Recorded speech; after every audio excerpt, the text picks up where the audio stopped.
Flotilla, come in. This is Nkosizwe Velile on the Jordanian Galaxy. Can you hear me? We are reporting that all our comrades, brothers and sisters on the Global Sumud Flotilla are safe and on their way home. Upon their arrival in their home countries, they will give media briefings on the mission. Anyone receiving this message, please tell my wife Nosegeni Rabia Mande that I am coming home. She must tell my kids Mandela, Kolihlahla and Nontantla that Daddy is coming home. Looking forward to seeing you all, inshallah. Yeah. Welcome back to the YouTube channel. I'm camera stand to always pano ku side ya ku Gaza ku. Kuti pano bazi ku tabanchi zikuenda banchi. By the way, pali journalist wina mukapita pa CNN. Pali mtulankhani wina wa ku Israel. Yeyo ndi Muyuda, ndi mu Israeli wadabwitsa abantu pamene wa dandaula wambiri. Chifukwa iye atapanga kafukufuku wake wapeza kuona kuti ku Gaza kwaonongedwa kwambiri kuposa even nkhani ya ku Hiroshima ija kuti anaponya ma US anaponya nuclear umene kucha anaononga kwambiri. Koma kuti ku Gaza kwachitika ngati kuti kuli like kuli zisakhala bwino kwambiri. By the way, dzulo panali October 7 amakumbukira zimene ndiso zinachitika kumene koko kuti Hamas inapanga chani ndizi kuti inabwera kupanga attacking kutenga anthu ena. Koma ngakhale mkatikati monso ndithu mukudziwanso kuti panali zinthu zina zake zimene zimadabwisa mpaka pano. Zimaoneka ngati kuti mwina inali plan ina kapena kuti zimaoneka ngati kuti panalinso kuwenjezera kwina kumene Maisraeli anachita kumene koko. Koko kuti zinthu zija zikhale ngati apatse chifukwa chenicheni chopanga zimene iwo amapanga pano basi.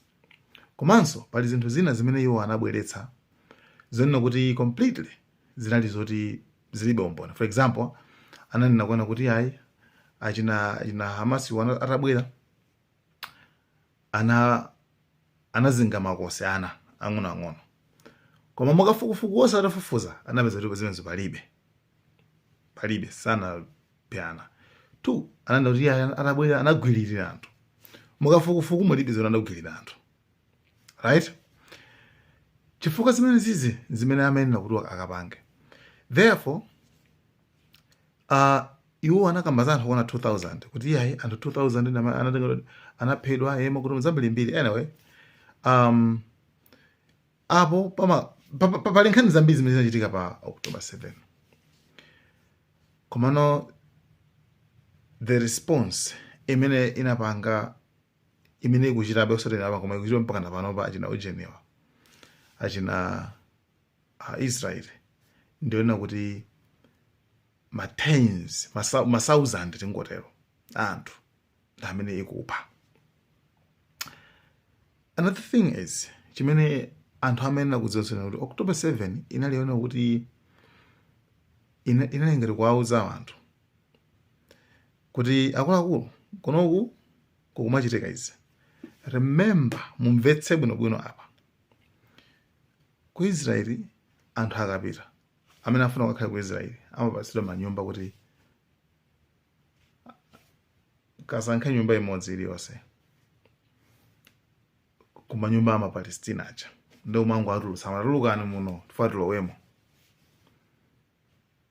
And zonsezi zili maumboni ake.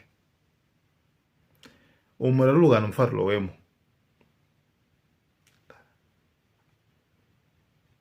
Imene ndi imene yakhala situation ya anthu kuyambira 1948 kungofika iweyo like analibeso mphamvu ina iliyonse kuti angapanga chani. And amaitana anthu kuti bwerani and anthu amene anapitako kumene koko nkawazira ati kupasana malo kunoku nkuona zoti amachita kuwathamangitsa anthu ena kwatulutsa manyumba mwawo kuti khanuko ndi amachita kuti masettlers anthu acha ena anabwerera kuti ife sindingakhale kumeneko sindingatilowe mnyumba ya munthu kuti anamanga ikha ndi malo ake nako basi ndingofika ndi kunena kuti kungwala ndi anthu ena malo iwo nkumakhalako matolankhani kuphedwa zambiri zimene zimachitika before tsiku limene lili ndeuku kusopa kunale kutopa like guys anthu awo atopetsa kwambiri kumene kuja muone pali zinthu zoyipa if it's either even upeza kuti upeza asilikali upeza ma civilians onse zochitika zimakhala zimodzi zochitika zawo zimakhala zimodzi ukakhala nkhani yakhoza ndi Palestina amatenga ngati basi zinyama funa kukathamangisana kuchako njani nde uyuyu journalist amene yuyu sindika video yake mungomuona picture wakamba kuona kuti ine ndine nkhawa ife zimene tapanga ifeyo ngati dziko lathu tapanga zizakhalabe zilipo mpaka kalekale mu history zizalembedwa sindingazifufute ndipo ife tidzakhala anthu ooneka oyipa kwambiri wodedwa nanga ife tikazamwalira mbiri ya ana athuwa adzakhala bwanji madziko apasi pano adzakhalapo bwanji pa zimene tapangazi silikali wina I don't know kama videos pala videos ena amene tingolekeza ngati pali ma channel ena amene anachosedwa just because kungoika ma videos ngati amene wawa komano pali even ma videos ena asilikali akumene akona kuti kodi building inapanga bwanji pa tsiku limene lili amati ife ndi mistake ife imeneyo even Israel inaliso involved pali zimene samapangaso kwambiri kuti zioneke ngati kuti like kuzipitiliza zinthu zija kuzipitiliza pali exaggeration imene ichitika right ndiyebe koma zonsezo anyway zinachitika koma sizikufanana ndi zimene iwo akupanga apansi kwa anthu ma civilian chanchani right then anyway guys koma tulankhana ameneyo wadandaula kwambiri zatsogolo la Israeli kuti dziko lili zakhale mbiri yorani dziko la magazi lokhalokha la magazi m'manja right anyway guys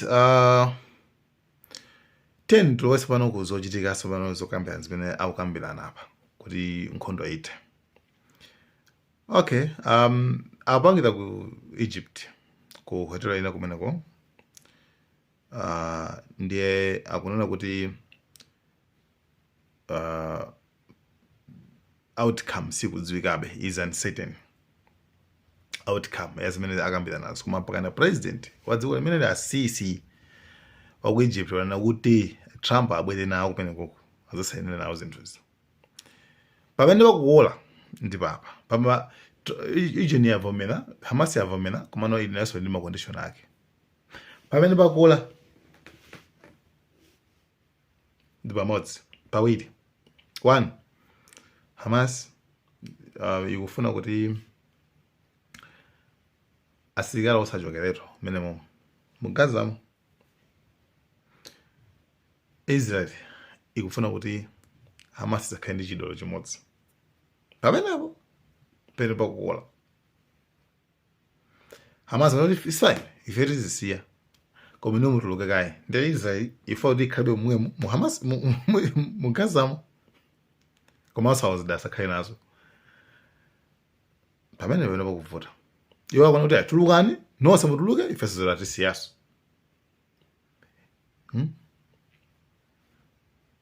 it's like akulu sunthanika ine ndikhala mpano uthaku koma ujizidayo chonse ndiya ndesizingatheke amene chifukwa chiopsezo ife ndiwe yoka then zimene zili kuti kumene kufunde anyway tionabe kuti kusogolo kuno zikhale zotani koma guys unawene cameras